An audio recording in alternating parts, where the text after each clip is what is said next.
Hello, my wonderful, beautiful friends. Guys, welcome back to r/MaliciousCompliance, where people follow exact orders to spite others. And in today's episode, people are learning hard lessons again, guys. Bad bosses, girlfriends, and one OP tells a wild story of how they taught their disgusting roommates a lesson they won't ever forget.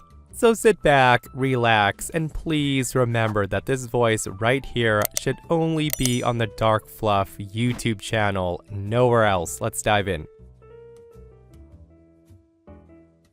So this requires a tiny bit of context. I am by nature someone who agrees to things. Not because I'm a pushover exactly, more that I just find it easier to say yes and adjust than to push back and deal with the fallout. My girlfriend Claire found this genuinely frustrating. For roughly 2 years, she's made it her personal mission to get me to say no more often. She would tell me things like, "You're allowed to have preferences. Stop agreeing with things you don't actually want. And just say no sometimes. It costs you nothing."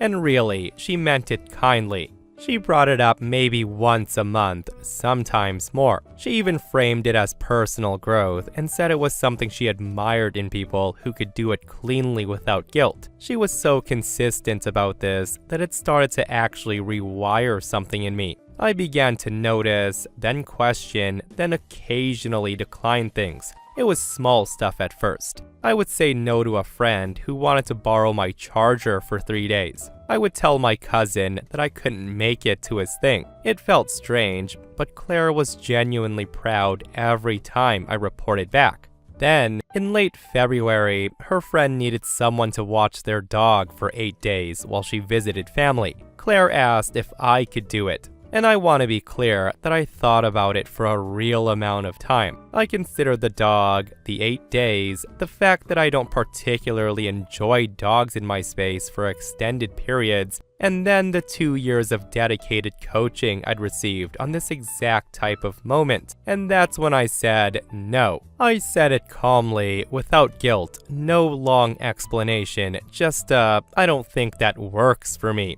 Now, there was a pause, and Claire just stared at me. I watched her go through several expressions in about 4 seconds. She then starts to say something, stopped, and then said, "That's not what I meant." And I said, very gently, that I understood, but that she's been a really excellent teacher, and I wanted her to know that the lessons had stuck. The dog ended up going to a kennel, and Claire hasn't brought up the saying no thing since February. What a wonderful compliance that was. And guys, the top comment of this post is so wholesome. So many people saying how proud they are of OP and how awesome it was that OP's girlfriend never brought it up again. Gotta love it though, right? The day the student becomes the teacher. And this next OP, similar situation, where their boss regrets their exact words. So this happened a long time ago, about 13 to 15 years ago. I just started a job at a government agency where I was responsible for a big fleet of cars. My duties included driving the vehicles to various places, like repair shops, tire companies, glass repair shops, and inspection centers. I also performed simple repairs myself, like replacing some light bulbs and all of that. In addition, I hand washed and cleaned every car, both inside and out. Refilled the washer fluid, make sure all the items were in such car, yada yada yada. Washing a car inside and out, checking the fluids, and making sure all the necessary equipment was present took a minimum of 45 minutes and a maximum of about an hour. About a month into the job, my boss decided that I was taking too much advantage of my flexible working hours, and told me that I had to stop working precisely at 4 p.m. So I decided to follow my boss's rule to the letter. As the days went on, if it was after 3:15, I didn't think I had enough time to start washing and fixing another car. So instead, I did small tasks like sweeping the floor, restocking the supply room, that kind of stuff. After a few weeks of this, my boss noticed that fewer cars had been cleaned and fixed in total. So he calls me into a meeting to ask why. That's when I brought up his policy that I had to leave at exactly 4 p.m. and that I shouldn't be taking advantage of my flexible hours. The boss suddenly realized why I'd been taking advantage of the flexible hours before. I was simply working smart. Some days, I would go home a little earlier after a car was finished, and on other days, I needed an extra 5 to 20 minutes to complete a car. It wasn't a daily issue, but it happened often enough that the boss's new policy creates a problem. So after the boss had been thinking for a moment, he said that we should go back to the way I was working before. He apologized for his poor policy and admitted he was wrong. I ended up staying at that job for about 2 more years, and we got along well for that entire time. So I'm a 27-year-old woman with 3 male roommates who are all grad students. I'm in the master bedroom, and they're all on the other side of the house. They're all also about 2 years younger than me, so there is kind of a house mom role that I've fallen into. Now, I don't mind it most of the time because I'm like, hey guys, don't forget to do this and that. And then they do it, but the cleanliness issue is one I really can't get over. When I cook, I either clean the dishes as I'm cooking, or I soak them in the sink for a little while, and then clean them within the next couple of hours. My roommates, however, just let it sit there. I got annoyed about 2 weeks ago because I went to make myself some food and there were so many dishes in the sink that I couldn't actually clean my pan. Out of frustration and probably a bit of passive aggression, I cleaned all the dishes and then waited for a time the guys were home to let them know. I just said something like, hey, I went to wash a pan earlier and there was no space in the sink.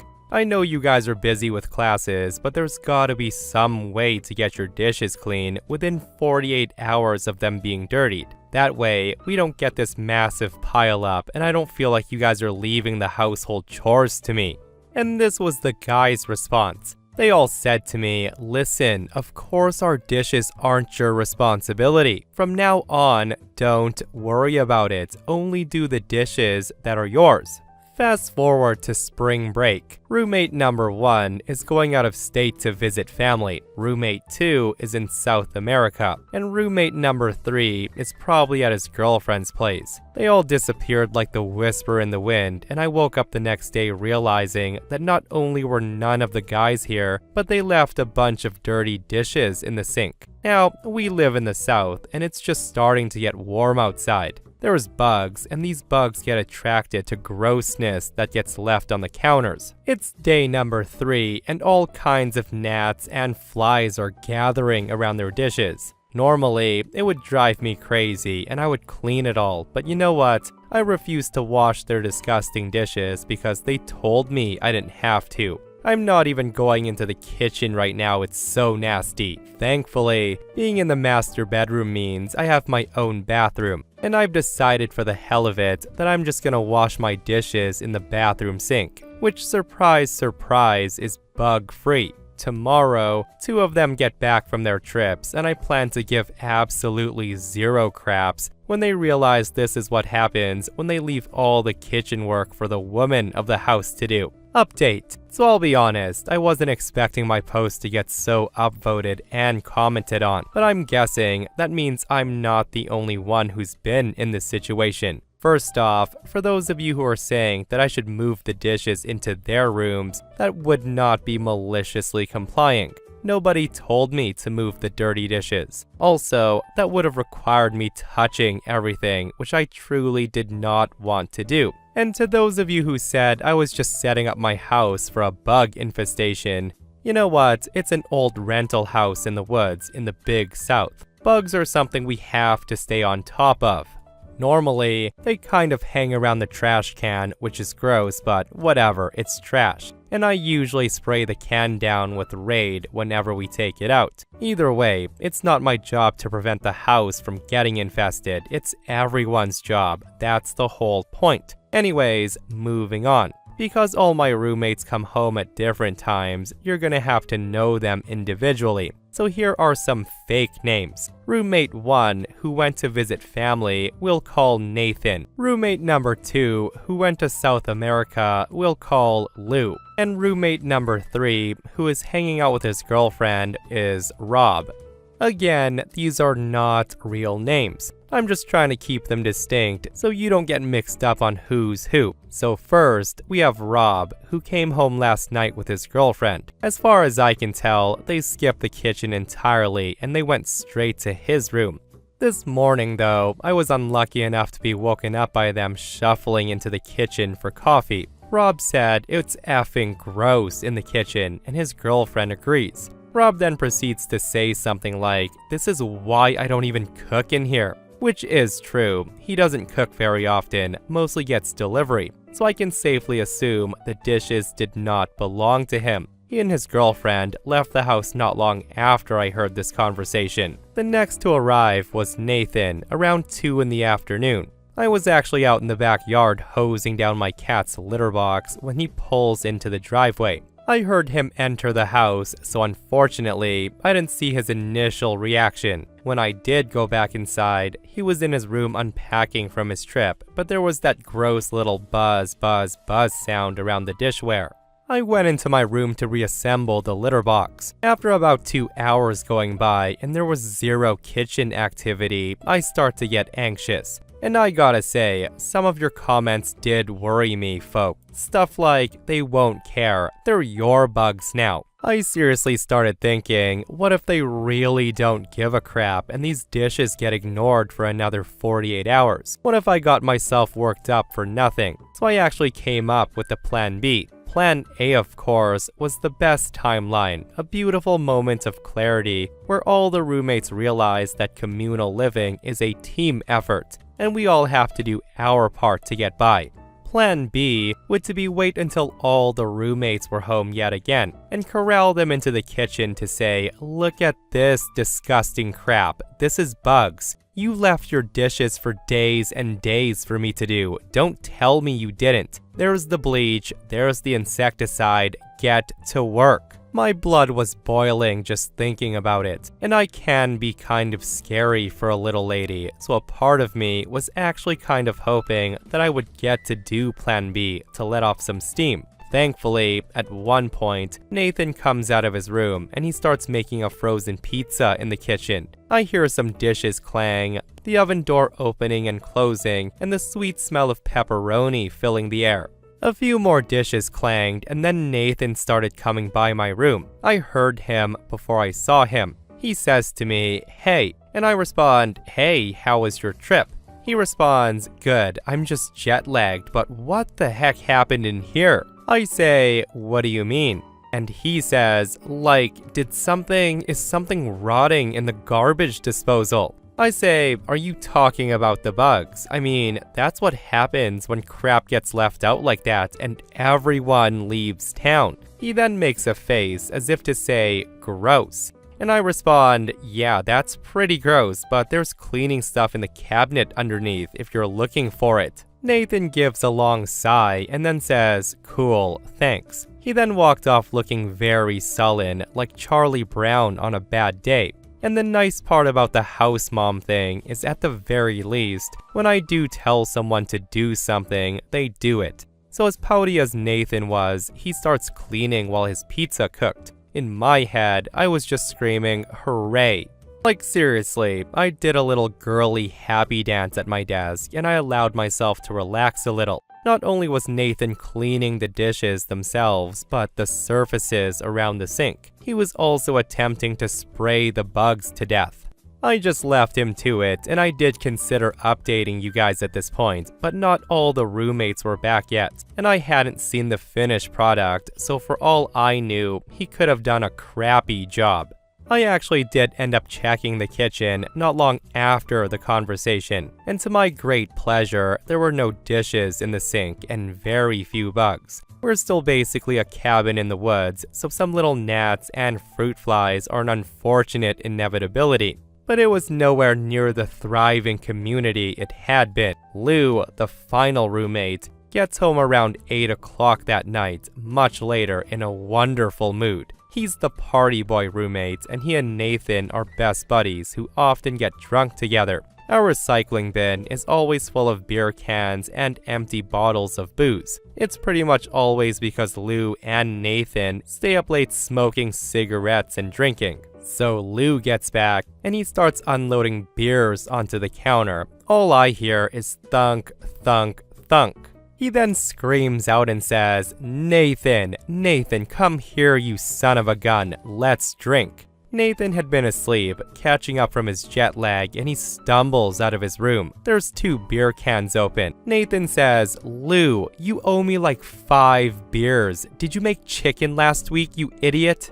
Lou responds, probably. You want some?" He then opens the fridge door, and Nathan says, "No, dude, you didn't wash any of your crap. It was still sitting in the sink today when I got back." Cue the awkward pause, and the fridge door closes, and Lou says, "Holy F, are you serious?" Nathan says, "Yeah, dude, look at this." I'm assuming Nathan took pictures of the sink when he got back, and he starts showing them to Lou. And he says, "This is what it looked like in here. Like, I know the baking sheet was mine from before, but..." At this point, they start whispering a bit, so I couldn't make it out. But I'm fairly certain that I heard my name in there, so I can only assume it was somewhere on the spectrum between "we literally just told her she wouldn't have to do our dishes" and an angry "she was a huge bitch about it, I had to clean everything." Either way, whatever, I don't mind being the bad guy when I have a clean sink. A few minutes ago, I just popped out to the kitchen to make myself some tea. Everything looked good, thank baby Jesus. Lou and Nathan were on the back porch, chain smoking, and for the sake of it, I gave the kitchen another good hose down with the insecticide and then wiped it down to dry. The kitchen definitely smells like bug spray right now, but honestly, I'll take it. Maybe the lingering smell will be a reminder. I wish I could fast forward into the future and tell you guys, and they never left dishes in the sink ever again, the end, but only time will tell on that front. It seems like the #1 culprit here was Lou, and I am a bit sad he didn't have to deal with the bugs face to face. But if Big Brother Nathan keeps him on track, we'll be fine. I'm sure that some of you were hoping for there to be a big blowout roommate brawl, and to be honest, a part of me was prepared to get into an argument over this. But I am grateful that things just got done without there being too much of an issue. Thank you so much for reading my post and this follow-up, and for being so invested in the outcome here. And for goodness sake, wash your dishes. Honestly, even though Opie thought this was super anticlimactic, the story was still satisfying, and this was honestly the best possible outcome, like she said, where there was no argument and the roommates realized how badly they effed up. That said, guys, I don't want to be that person, but spraying pesticides around the sink area and around where you cook and prepare food, that can't be good for your health. And this person comments, "I lived in a house with 5 other guys. I just ended up keeping a plate, a bowl, glass, and utensils in my room." And this person says, "I once came home from a trip to find a household friend in the house with none of my actual housemates around. He was drinking milk off of an effing plate because there was a clean plate, but God forbid he wash a glass." So this took place around December 1992 to January 1993. I got a job as a security guard after leaving the army because I wasn't qualified to do much else, and I hadn't decided if I was going to college or not. The company refused to pay very much, so they had high turnover. Because of the turnover, they had small raises built in at 90 days, 6 months, and a year. This was clearly as an incentive to stay on. I needed a job, and until I had my crap together, this would do. So I just showed up and worked. My 1-year anniversary rolls around, and I don't see my 50 cents an hour raise on my paycheck, but something more like 35 cents. So I called my boss. My 3 and 6 months raises had been delivered with no issues, so I was surprised my 1-year anniversary hadn't shown up. Supposedly, they wanted to give all employees a raise, so they did. And yes, I got a small raise, all along with the other guards, a few hundred of us. It was something like 35 cents an hour for each of us, which is okay, fine. But what about my promised 50 cents an hour?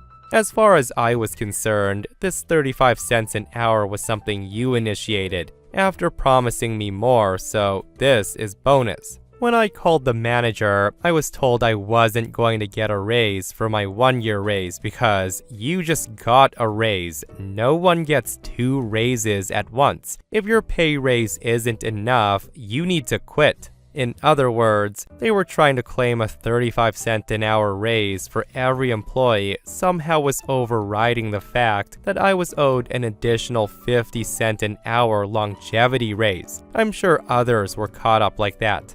I just thought to myself, fine, if they want to give me 35 cents an hour of a raise and tell me that that's equal to the 85 cents an hour, I'll find something better. I spent the next week calling in sick and showing up late while job hunting. I called the office at the end of my last day and I told them I was done and they could find someone else, giving them no notice at all, and that's when panic mode ensued. Everyone else was at 40 hours for the week and they hated paying overtime. One of the salaried managers had to cover for me. But that's the thing, they told me to quit, so I did. I'm now a teacher near retirement and my raises are still crap, but at least I can live off of it and I do have a crappy union for now, which is more than what I had then. A few more cents an hour and they could have kept me as a wage slave. Crazy that I would even consider it now looking back on it. At least I enjoy my job today, as crazy as the kids are. Seriously, who else loves a good story where the boss is absolutely shocked that their worker quit after telling them to? Like, some people never learn that it actually costs less in the long run to keep existing talent with appropriate compensation.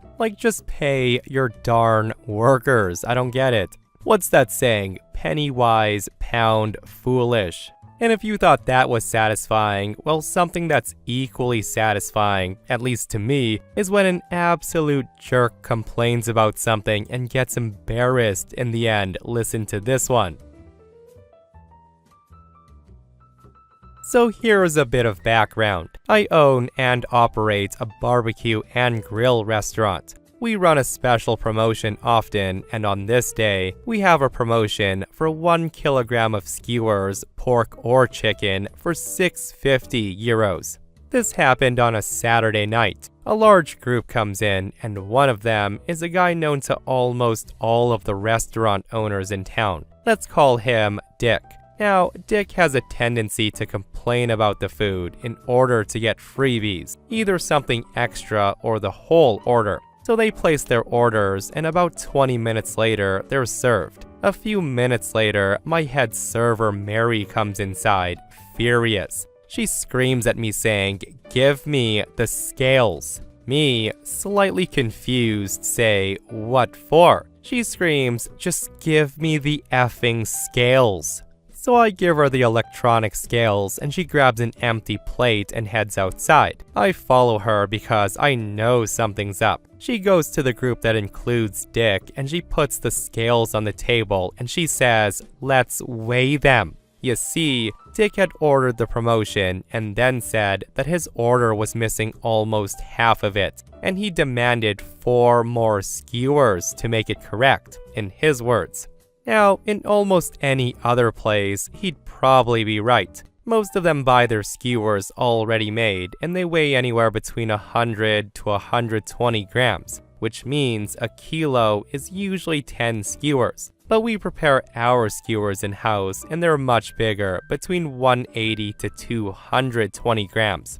So our kilo is usually 6 of them. So basically, Dick was demanding almost another kilo of meat for free. So with that, Dick smugly says, "Yeah, let's weigh them and you can bring me what you still owe me." Mary grabs the skewers and a fork, and she starts removing pieces of meat and placing them on the scales. Initially, Dick has a very smug smile on his face, but he starts to frown when 3 skewers are emptied and the scale shows more than half a kilo of meat.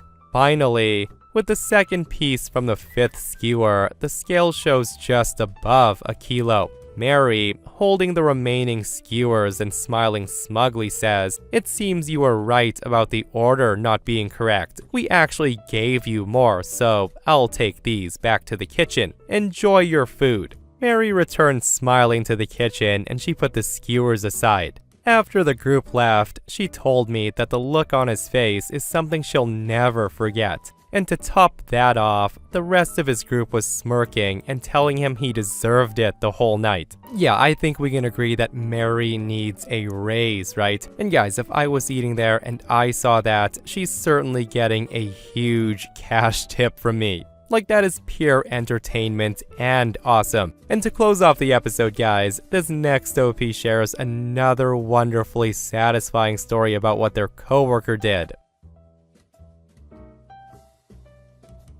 I've worked in bars for years, and this has to be one of the best F yeah moments of my time. I worked with this one guy who was always on it. He was super smart, never lost for words, very funny, and genuinely one of the most professional bartenders I've ever worked with. This was an exceptional night. We worked 2 to a station on really busy nights, so I had a front row seat to this gem. This one greasy D-bag is waiting in front of our station with his elbow on the bar, not facing us. Getting a little annoyed that he's blocking people getting served, Sam taps him on the arm and he says, "Hey man, you want anything?" He replies, "In a second."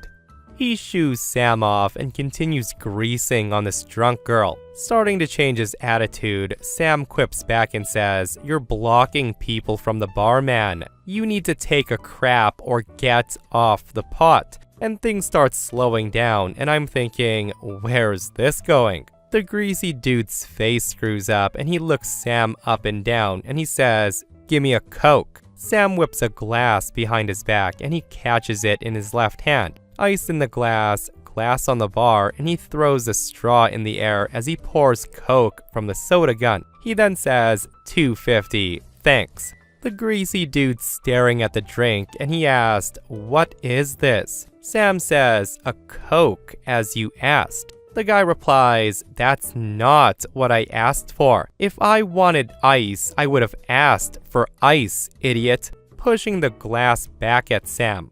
And this is when Sam picks up the glass with both hands, and he did something I wasn't expecting. He apologizes. He says to him, "You're so right. I'm sorry. How stupid of me. Let me fix that for you." Sam then grabs the soda gun and he pours Coke all over the bar counter. The dude jerks his arm away, not because he notices it, but because his shirt's getting wet. His anger is through the roof at this point. Sam then says, "If you wanted an effing glass, you would have asked for one." He says that as he throws a straw into the puddle. He turns his back, walks off, and flips the guy the bird. My hero. And that, my friends, brings us to another end of r/malicious compliance. Guys, I hope you enjoyed today's stories. If you did, hit that thumbs up. And if you're not subscribed, consider subscribing so you don't miss these crazy stories. And if you missed the last episode on the channel, it's an r/entitled people episode,